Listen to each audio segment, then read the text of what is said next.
Amelia Ruiz was born with her eyes on the sky, growing up in a small Kansas town near an airfield. Her afternoons were filled with the hum of propellers and the sharp roar of jet engines, while other kids chased each other through cornfields. Amelia watched the planes take off and land with unwavering fascination. She wasn't just mesmerized by the machines, she studied them. By age 13, she could name aircraft models by their silhouettes. By 15, she was volunteering at the local hangar, wiping grease off tools and asking mechanics questions most adults couldn't answer. Her passion wasn't a phase. It was the beginning of a purpose. She enrolled in aviation school at 19. It was one of the top programs in the Midwest, competitive, rigorous, and filled mostly with men. Amelia didn't care. She wasn't there to impress anyone. She was there to fly. And she did, flawlessly. Her instructors often used her test results as benchmarks for the rest of the class. Her flight logs were spotless, her simulator scores among the best. One instructor even called her one of the most naturally gifted pilots he had ever seen. But then came the day everything fell apart. It was a routine emergency, simulation something all cadets had to pass to move forward. The scenario involved a dual-engine failure at high altitude, requiring quick thinking, system resets, and a clean emergency landing. Amelia handled the situation like she had done a dozen times before, confident, steady, methodical.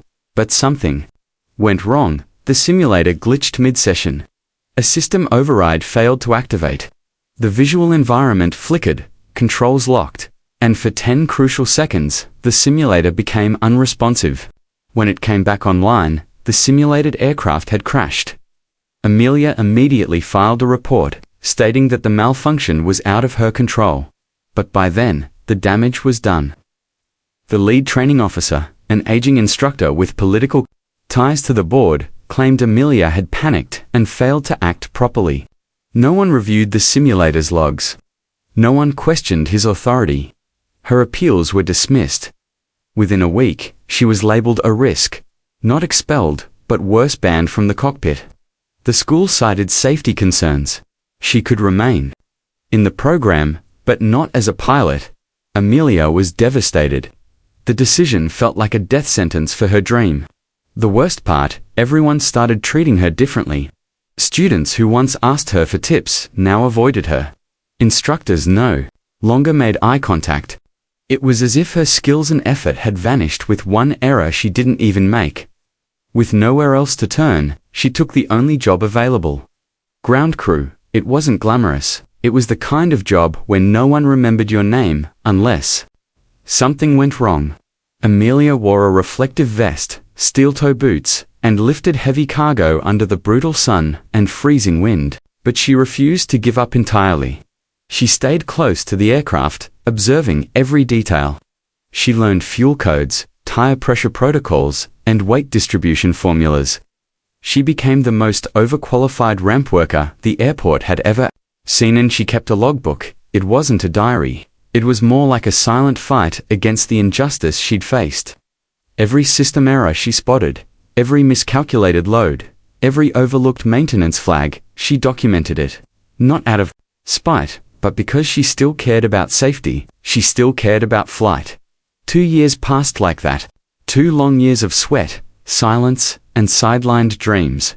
One day, while loading a transcontinental flight, she noticed something odd. The manifest listed cargo that didn't match the pallets being loaded. She flagged it to a supervisor, who dismissed her. "It's all fine, Ruiz. Stick to your lane." She persisted, and asked a mechanic to double-check the weight. When they finally reviewed it, they found a dangerous imbalance enough to affect takeoff. She had just prevented a major incident. The airline didn't reward her. There was no medal or letter of thanks, but word spread quietly among the crew. Amelia Ruiz wasn't just a former cadet. She knew her stuff. Then came the morning of Flight 983. It was meant to be routine. A domestic flight with a new routing due to bad weather. Amelia was assigned to its prep team. As she reviewed the final ground report, she noticed a familiar system note: navigational override, delay cleared by tech. Her heart skipped. That was the same fault from the simulator, the one that got her banned. And here it was again, affecting a real aircraft. She didn't hesitate. She walked straight to the tarmac control tent and asked to speak to the flight crew. She was refused. "You're not flight certified," they told her. She returned to her station, fists clenched, stomach tight. She stared up at the cockpit windows of Flight 983. The crew was beginning flight. No one knew what she knew. No one was going to listen. It felt all too familiar. Then a voice broke the moment. "Amelia, Ruiz." She turned. Standing 10 feet away was Captain Jackson Cole, veteran pilot, known throughout the airline for his sharp instincts and stricter standards. "You're Ruiz?" he asked again. She nodded, unsure what was happening. He looked her straight in the eye. "Come with me." And just like that, everything changed. Amelia followed Captain Jackson Cole without saying a word. Her boots thudded against the tarmac, heart racing faster than the turbines spinning behind her. She wasn't sure what was happening, or why this manor-decorated pilot with 30 years in the sky had called her by name. But she wasn't going to stop him either. They entered the gatebridge stairwell. Jackson paused halfway up and turned to her. "I've read your file," he said bluntly. "The one they buried." Amelia blinked, stunned. She didn't even know her file still existed. "That simulator crash wasn't your fault," he continued. "You followed protocol. The override failure. I logged that same malfunction 2 years before your test. They just didn't want a scandal." She didn't know how to respond. Her throat tightened. For the first time in 2 years, someone had said out loud what she had been forced to swallow in silence. "You caught the system note on this flight," he added. "Did you recognize it right away?" "Yes," she answered quickly. "It's not just a delay if they route through the Rockies in stormy weather. And that override lags again. The autopilot could miscalculate the descent vector." Jackson studied her a moment. "You're not just guessing. You know the system inside out." "I've been logging every system failure I've seen for 2 years," she said quietly. "Cargo bay errors, hydraulic feedback issues, nav drift. Variances. I've seen them all." He gave a single nod and gestured up the stairs. "Come on." At the gate, the flight crew looked up with surprise as Jackson entered, Amelia trailing behind. The co-pilot raised an eyebrow. "Sir, what's going on?" Jackson answered plainly. She flagged a system fault that no one else noticed. "I want her in the cockpit to verify it." "That's against policy," the gate supervisor interrupted. "I'm the captain," Jackson replied. "I overrule it." There was tension in the air now. Passengers were beginning to board. Protocols were tight. No one wanted to make a public scene. "I'll take responsibility," he added firmly. Amelia followed them onto the flight deck. The cockpit was smaller than she remembered, but it still held that quiet, focused energy. She missed the hum of systems alive, the endless row of switches and blinking readouts. The outside world framed like a moving photograph through thick glass. She didn't hesitate. Her hands moved with practiced confidence. She examined the logs, checked voltage trends, scanned the override index, and found what she feared. "The delay is back," she said. "But this time, it's tied to the weather update packets. If the turbulence triggers a reroute, it could initiate a misread on altitude correction." The co-pilot frowned. "That's not in the flight manual." Amelia pointed to the readout. "Because no one documented it. But I've seen it happen 3 times. Once in a simulation, twice in real time. Diagnostics." Jackson looked over her shoulder, confirming every line. "I believe her," he said. The airline mechanics still protested. "If anything goes wrong, this is a violation of procedure. She's not certified. Neither is that override fix." Jackson replied sharply. Yet someone cleared it. They had no time left. The plane was scheduled for takeoff in 20 minutes. Jackson turned to Amelia. "Can you correct it?" She nodded. "Yes, but I'll need 10 minutes offline from the auto-routing module." Jackson handed her the access card without a word. Amelia dove into the work.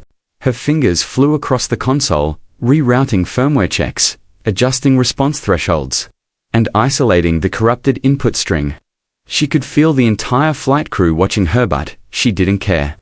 She was flying again, even if her feet never left the ground. 9 minutes later, she finished. The screen flashed green. Override stabilized. Jackson smiled. "You just saved a flight," he said. "Now come fly it with me." She stared at him. "I'm not allowed." "You are today," he said calmly. Amelia paused only a second, then climbed into the co-pilot's seat as the plane taxied. Her hands rested on the controls, not touching, not interfering, just feeling. Her eyes moved instinctively, scanning gauges and terrain inputs. She didn't realize she was smiling. Takeoff was smooth. They climbed through the cloud bank with grace. 20 minutes later. As they leveled into cruise, Jackson turned to her. "You want to take the yoke?" She hesitated. "I thought I wasn't certified." "You know what you're doing," he said. Just for a few minutes, her hands reached out, trembling with memory, with joy, with the weight of what had been taken. The moment she grasped the yoke, it felt right. The aircraft responded like it had missed her too. The hum of engines, the soft vibration of altitude. The sweep of clouds below, everything felt exactly as she remembered. Everything felt like home. When she finally released the controls, the cockpit was quiet. The crew had watched without a word. Jackson nodded in approval. She didn't need wings on her uniform to prove anything anymore. She had just earned them all over again. By the time Flight 983 landed, a quiet shift had taken place. No announcements were made. No applause. The passengers remained unaware that a catastrophic failure had been prevented mid-air by someone not even on the flight crew manifest. But inside the cockpit, something had changed forever. Amelia stepped off the plane through the rear stairwell. Avoiding the front exit where passengers disembarked, she didn't want attention. She wasn't sure what would happen next. One thing she knew, what she'd done wasn't protocol. It wasn't even technically allowed, but it had been right. Jackson followed her down the stairs. "You handled yourself like a veteran," he said. "I've flown with certified co-pilots who wouldn't have caught that glitch." "I didn't think anyone would listen," she admitted. "I almost didn't," he replied. "But then I saw how you read the system.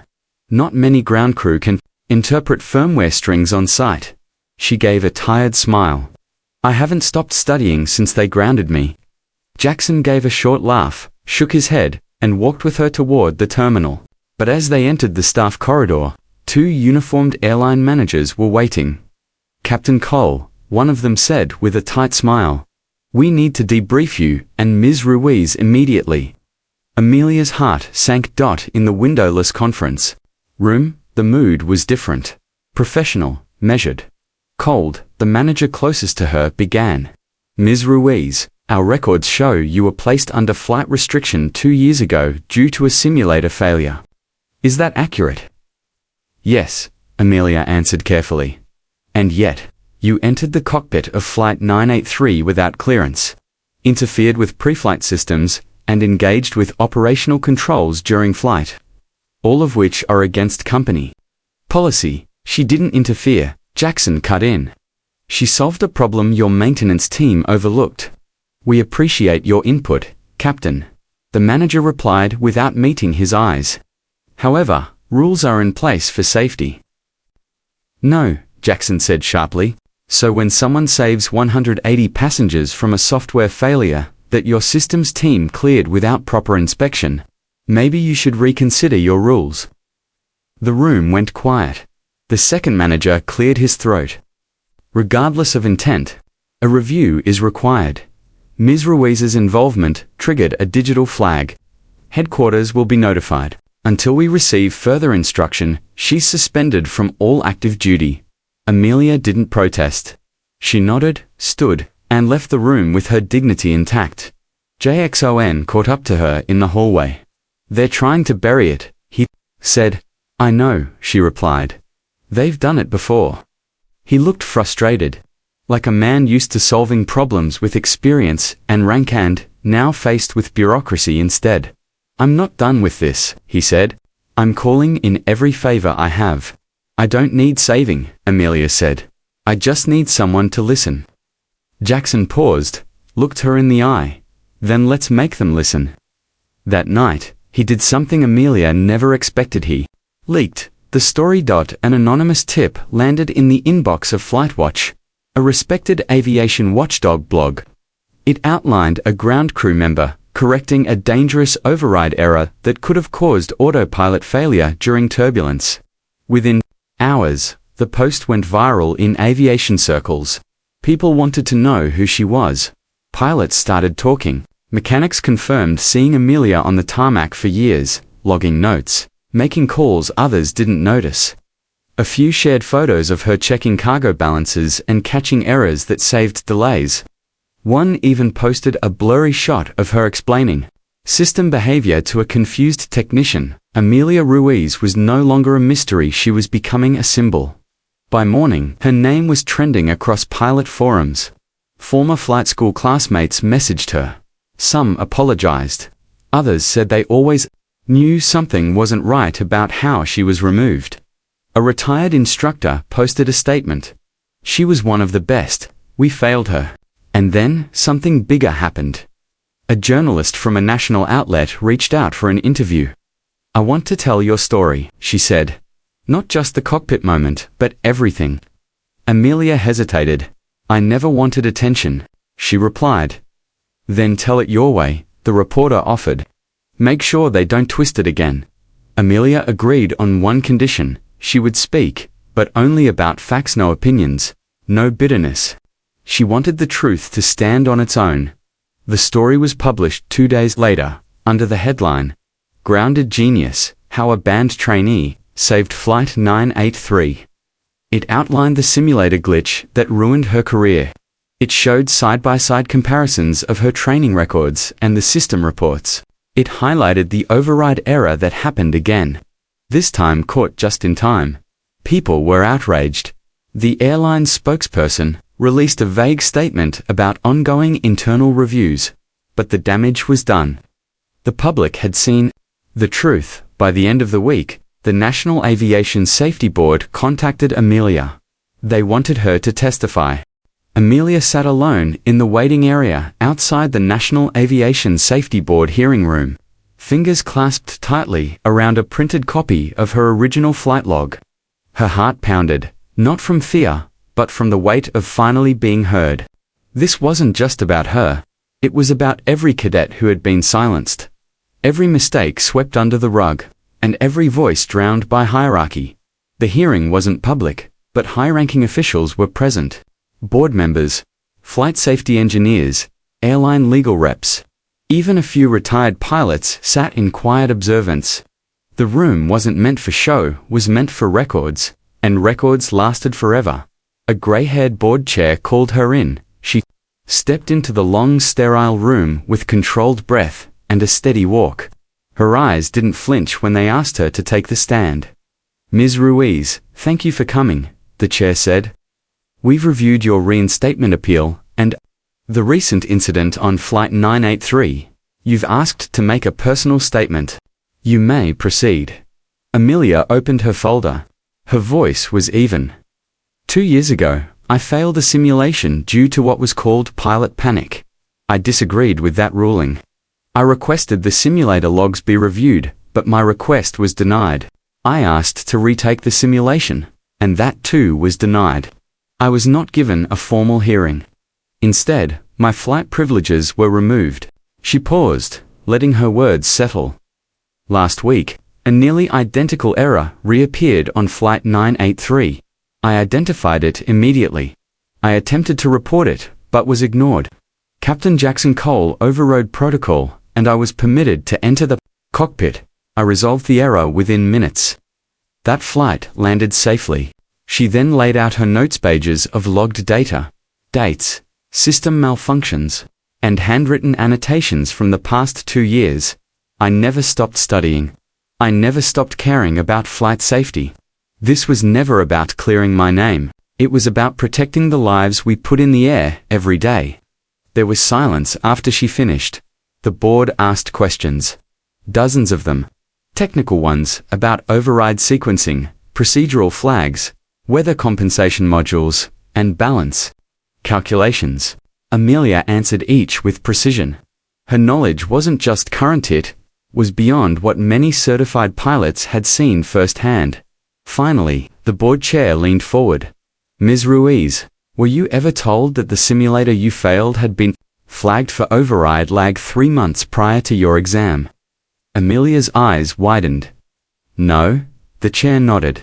It was. Another board member added, we pulled internal memos. Your simulator model was undergoing software patching at the time of your test. That failure had nothing to do with your decisions. The truth unraveled in layers. An internal cover-up. A retired instructor who had insisted Amelia failed to react, despite multiple complaints about the glitch. Legal risk had made the school silence her instead of owning the error. Captain Cole was invited to speak next. He didn't bring a folder, just his voice. She did what none of us were trained to do. She stayed grounded when everyone else panicked. Amelia didn't need to be in the cockpit to keep that flight safe, but she belonged there. I've flown 30 years, and I'd trust her with any aircraft. Another pilot in the audience spoke out of turn. So would I. And another, she's better than most of us were, at her age. The board called for a short recess. Amelia stepped outside and leaned against the marble wall. Finally letting herself exhale, Captain Cole joined her. You held your ground in there, he said. I've had 2 years of practice, she replied. He nodded with pride. You know what they're going to do, right? No, she said quietly. They're going to give it back your wings, your license, all of it. She didn't smile, not yet. It still didn't feel real, after 30 minutes. The board resumed. The chair stood at the front. Effective immediately, Amelia Ruiz's flight ban is lifted. Her license is restored with full status. All previous incident reports connected to the simulator event are formally expunged. Further, we recommend she be considered for aviation safety consulting, based on her field logs and system knowledge. The room didn't erupt. There were no cheers, just silence. But for Amelia, it was louder than any applause she could have imagined. After the hearing, the airline reached out with an offer. They wanted her back, not just as a pilot, but as an internal flight systems analyst. Someone who would inspect overlooked maintenance failures, run real-time flight risk assessments, and train crew on identifying overlooked anomalies. She didn't accept immediately. Instead, she asked for one thing, a fresh training run. In a real plane, in the sky, not a simulation, not a classroom. She wanted her hands on the controls, and her logbook restarted from Flight 1. They agreed. On a crisp morning 2 weeks later, Amelia walked onto the tarmac, this time wearing a uniform. The patch on her shoulder bore her name. Her ID had no restrictions. Her reinstated license was valid across 3 continents. The aircraft waiting was a Boeing 737, as she stepped into the cockpit and took the left seat. Her new instructor, oddly nervous, asked, "Any butterflies?" Amelia gave the smallest smile, no, just clarity. And with that, she wrapped her fingers around the yoke again, not as a guest, not as a technician, but as a pilot. Finally, she was back where she belonged. The morning sky was pale with streaks of silver as Amelia stepped onto the airport ramp. Though officially reinstated, she had chosen to return quietly, requesting standard shifts for no ceremony, no press, no speeches. She needed the air under her feet, the engines in her ears, and the rhythm of daily operations to feel normal again. But normal was never what waited for her. Flight 226 was scheduled for departure in less than an hour. Amelia was on the inspection team assigned to prepare the aircrafter standard A320. Headed into light weather with moderate traffic delays expected on the approach, it was a textbook assignment. Until it wasn't. While inspecting the forward avionics bay, Amelia noticed something strange. An auxiliary power unit cycling erratically. It was subtle, almost unnoticeable. But she had seen this glitch before, once in a grounded fleet report, and once during her personal logs from 2 years ago. It didn't show on the main system diagnostics, but if left unfixed, it could cause Electrical instability in flight. She flagged the issue to the team supervisor. His response was all too familiar. Yeah, that happens sometimes. It clears up after engine start. No need to delay the flight. Amelia's jaw tightened. It's a known glitch. If the autopilot systems sync during a voltage drop, it could misfire the vertical navigation control. The supervisor shrugged. Look, unless the captain flags it, it's not our call. She stepped back from the aircraft, heart pounding. It was happening again. Flight 226's passengers were boarding. The aircraft was being fueled. No one seemed concerned, so she did the only thing she could. She went straight to the gate. Inside the terminal, passengers buzzed about weather delays and gate changes. Amelia spotted the pilot crew finishing their pre-flight brief. Captain Marcus Lowell stood tall, clean-cut, with a spotless record and a reputation for following rulebooks like gospel. She approached fast. Captain Lowell, I need 5 seconds, she said, breathless but composed. He turned, puzzled. I'm Amelia Ruiz. I worked your outbound systems check. There's a possible voltage cycling fault in the APU. I've seen it before. It won't appear in diagnostics unless it hits mid-flight, but if it does, autopilot could misfire. The first officer scoffed. You're the one who had that story all over the news, right? Yes, Amelia replied flatly. And that flight landed safely because someone listened. Captain Lowell didn't speak for a moment. Then, he surprised everyone. You have 10 minutes, show me. Back on the tarmac, Amelia led the crew under the fuselage. She opened the panel, pointed out the cycle timings, showed the slight voltage dip on her handheld monitor, and explained the risk. The captain watched closely. The first officer still didn't look convinced. Captain Lowell rubbed his chin, then spoke. We're pulling the plane. Shift the flight crew to standby. Dispatch will reroute. A collective groan came over the radio. Ground crew scrambled.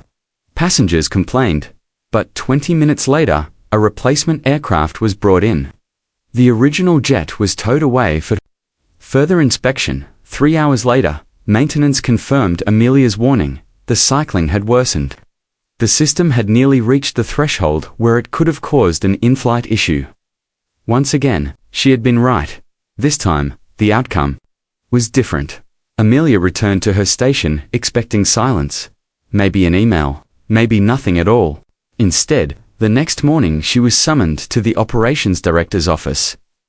Waiting inside were 3 people: the director, a senior flight scheduler, and Captain Jackson Cole. The director gestured for her to sit. You didn't just prevent another incident, he said. You demonstrated exactly the kind of risk analysis and decision-making we want in our flight crew. He handed her a printed packet. You're cleared for co-pilot rotation.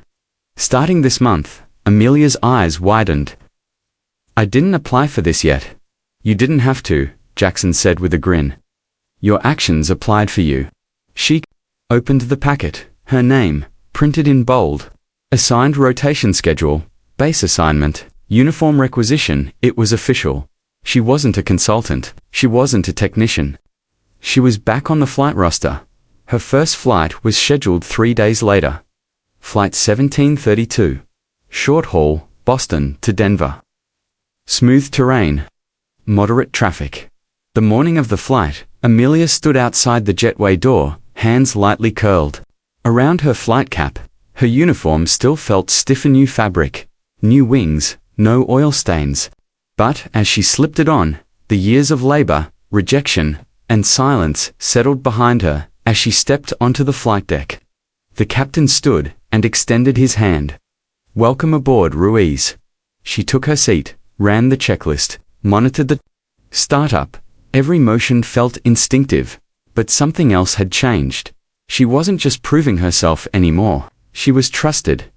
The plane rolled down the runway, lifted with a smooth arc into the clouds, and when they leveled at cruising altitude, the captain turned to her. Your turn, he said.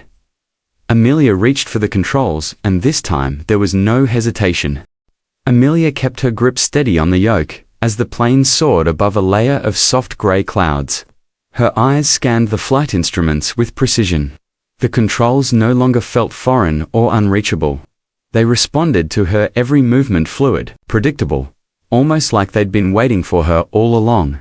This time, there were no raised eyebrows, no doubtful glances, just the rhythmic hum of the engines and the quiet acknowledgement from the captain that she belonged. By the time they began their descent into Denver, she had flown the bulk of the cruise. The landing was handled by the captain as standard, but, before they left the cockpit, he turned to her. "You're ready," he said. "And it shows." Amelia smiled. "Thank you, sir. No need for sir anymore. You've earned your place." Word of her return traveled quickly. By the following week, pilot forums lit up with her name again. This time, there were no rumors, no half-truths, just facts. Stories circulated from fellow crew members who had flown with her.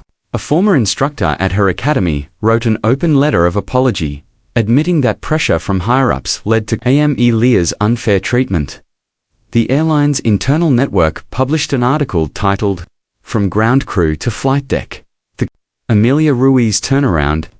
The piece was meant to be an internal morale booster, but it leaked onto social media within hours. Aviation enthusiasts picked it up. Then journalists, then celebrities with millions of followers. "Justice in the sky," one post read. Another, "If competence had a name, it would be Amelia Ruiz." She received dozens of messages a day, some from strangers, some from young women who had felt overlooked, and others from cadets who said they now had hope because of her. But it wasn't just online chatter anymore. The National Aviation Conference was approaching, a once-a-year gathering of flight leaders, manufacturers, safety officials, and aviation pioneers. Amelia hadn't planned on attending, but she received a formal invitation signed by the Aviation Safety Council chair. They wanted her to speak, not as a case study, not as a token example, as a pilot. She hesitated at first. Speaking in front of thousands, giving a keynote, it wasn't her style. She preferred the controls, the silence of high altitude, the certainty of systems. But Jackson Cole encouraged her. "You've flown through turbulence most people never see," he said. "It's time the world hears what that looked like from the cockpit." She accepted. The day of the conference, she stood backstage in a freshly pressed uniform, palms lightly sweating. The lights beyond the curtain glowed in soft blues and whites. The sound of thousands of attendees settling into their seats echoed through the walls. Her name was introduced. She stepped forward. For a second, the sight of the crowd stole her breath. There were senior pilots, board members, cadets, ground crew managers, and even a few of her old instructors sitting silently in the front row. She spoke without notes. "I wasn't supposed to be here," she began. "Not because I lacked skill, or passion, or dedication, but because someone decided my error made them look bad." A quiet wave passed through the audience. "I was told I'd never fly again. I worked the ramp. I learned every nut, bolt, and flaw that could bring a plane down because I refused to walk away from what I loved." Her voice didn't shake. "And eventually, the same system that grounded me had to let me fly again. Not because of luck, but because I never stopped preparing."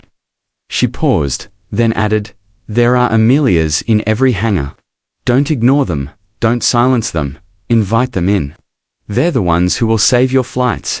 She stepped away from the podium to a standing ovation. The applause didn't come from pity.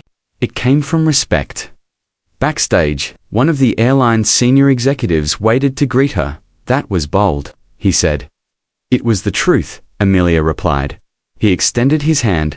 "We'd like to offer you a position in our senior pilot development program, fast-track captain's seat, international routes." She looked at the offer letter. Her name was printed in gold on the top. No tests, no simulations. "Just trust," she said aloud. "You've already passed every test we have," he replied. Amelia accepted but made one condition clear. She'd continue mentoring younger cadets, especially those from underrepresented backgrounds. She knew how it felt to be overlooked.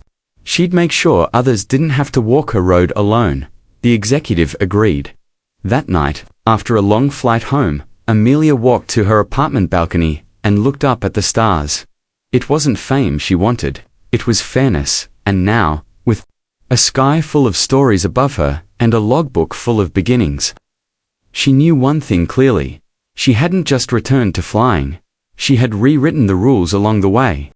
3 months into her international co-pilot rotation, Amelia had grown into her role with quiet confidence. She flew through Tokyo storms, Arctic winds over Reykjavik, and sunrise arrivals into Lisbon. Her name was no longer whispered in doubt, it echoed in pilot lounges as an example of perseverance, precision, and poise. But no flight path is free from turbulence. One winter morning, Amelia prepared for Flight 898, a long-haul flight from Chicago to Munich. The crew briefing was routine.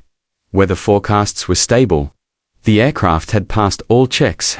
The captain on this rotation was Philip Maddox, a veteran flyer known for his icy professionalism. He nodded politely when she entered the cockpit. "Co-pilot Ruiz," he said, emotionless. Amelia responded with her usual courtesy.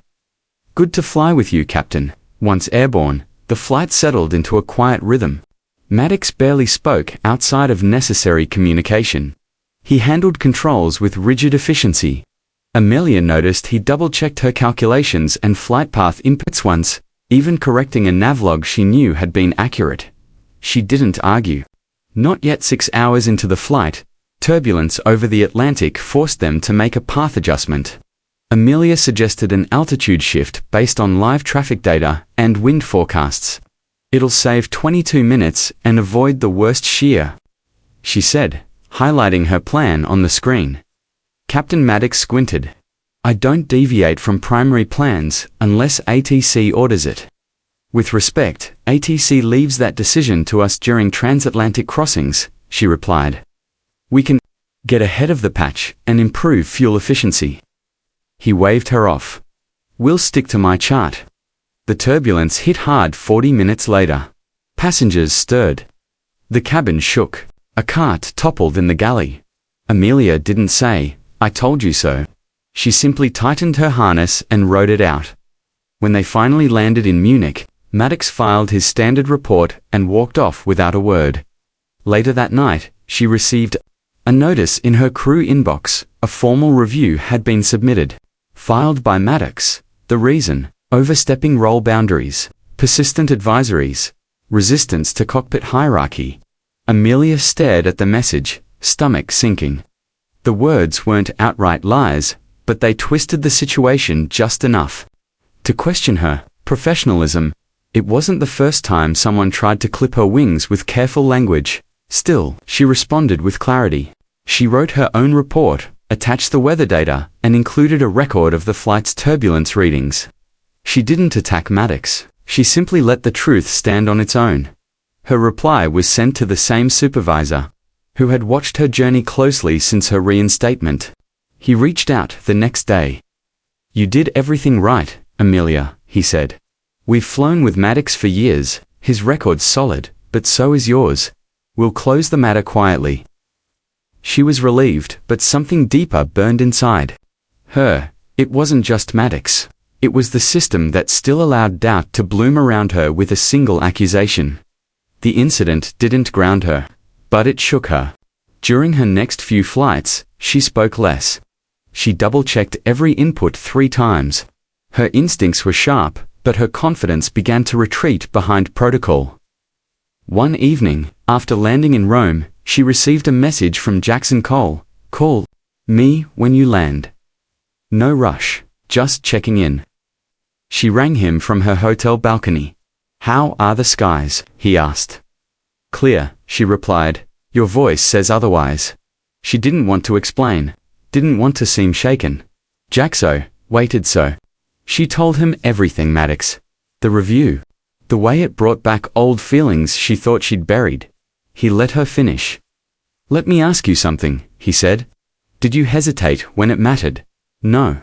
"Then don't let one man shrink you down. You're not a rookie anymore.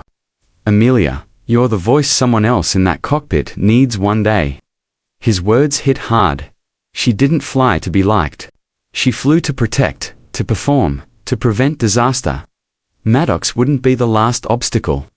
But if she softened now, what message would that send to the girl reading her story in a training handbook? The next morning, she sent a request to join the Cross-Crew Mentorship Program, a voluntary initiative pairing young cadets with active flight officers. She didn't wait for approval. She began preparing resources, checklists, and notes anyway. 2 weeks later, she was invited to lead the program's first virtual workshop, Flying with Conviction, Speaking Up When It Counts. The sign-ups maxed out in under an hour. One of the first attendees to log in was a 21-year-old trainee named Lila. She wore oversized headphones and a bright red hoodie, her nervous smile barely hiding the excitement in her eyes. "I want to fly like you," Lila typed in the chat. Amelia smiled. "Then, let's make sure nothing stops you." It had been nearly a year since Amelia Ruiz re-entered the skies. Her logbook was full, her confidence restored, and her influence now reaching far beyond the flight deck. From classrooms to international summits, her name had become a quiet symbol, proof that strength and grace could coexist in a field still learning to embrace both. One spring morning, Amelia was preparing for Flight 112 from Los Angeles to Honolulu. It was a calm day, the crew familiar, the weather flawless. She walked across the tarmac with her head held high, her uniform crisp and her pilot wings gleaming under the sun as she climbed aboard. The gate agent handed her a small envelope. "Left for you at the counter," the agent said. Amelia opened it slowly. It was handwritten, just a few lines. "I'll be on board. Not as crew, as a passenger. I never said thank you properly. Today, I'll fly under your wings. J. Jackson Cole." Amelia's heart skipped. He'd always encouraged her from afar, never asking for attention, never stepping into the spotlight. And now, he would be flying in seat 3A, as a guest. She entered the cockpit and settled into the left seat, the captain's chair. Her promotion had come months earlier, quietly, without fanfare. Just a black hand-gold nameplate and a new patch. On her shoulder, the co-pilot was young, enthusiastic, and a little nervous. "First flight under a female captain," he said, smiling. "First of many," she replied. Takeoff was smooth. As they climbed over the Pacific, Amelia turned to her co-pilot. "Want to handle the mid-cruise phase?" He blinked, surprised. "Are you sure?" "You don't learn by watching forever." He nodded eagerly and took control. Amelia watched his movements, calm and instructive. She saw herself in him, the same quiet hunger, the same search for validation. Midway through the flight, Amelia stepped out of the cockpit to greet passengers. She paused at row 3. Jackson looked up, smiling. "Permission to be a passenger today, Captain?" She grinned. "Granted, flight's smooth. You trained me well." They talked briefly. Nothing dramatic, just warmth, mutual respect, and a shared history in the silence between words. As she turned to leave, he said, "Amelia, I never forgot that day in the hangar. When you still believed in flying, even when no one else did." She nodded. "I never forgot who reminded me." Back in the cockpit, Amelia scanned the horizon. The sea below shimmered like glass. The sky ahead stretched endlessly. The flight landed in Honolulu without a bump. Applause broke out as the plane touched down, a few passengers clapping in appreciation of the smooth descent. Amelia didn't need the praise, but she accepted it with a nod. While the passengers deboarded, she stayed seated, logging final details. The young co-pilot turned to her. "I heard a lot about you before this flight. People said you fought your way back. That true?" She looked at him. "I didn't fight to come back. I fought to prove I never should have been pushed out." He nodded slowly. "I'll remember that." Later that afternoon, as Amelia walked through the airport toward her hotel, her phone buzzed. New message from Aviation Leadership Network. Subject: U.S. Flight Safety Board. Appointment. Amelia stopped in her tracks. The message read, "You've been nominated to represent active commercial pilots on the National Flight Safety Advisory Board. Your insight, experience, and leadership are unmatched. We'd be honored to have your voice at the table." She stared at the screen, speechless. For a moment, Then, with a steady breath, she typed a reply, "I accept." Not for me for, everyone's still waiting to be called. Bars later, she received another email, this one from a cadet named Leela, the same girl from her first mentorship seminar. It read, "Captain Ruiz, I passed. I start simulator training next week. Thank you for showing me this sky belongs to us too."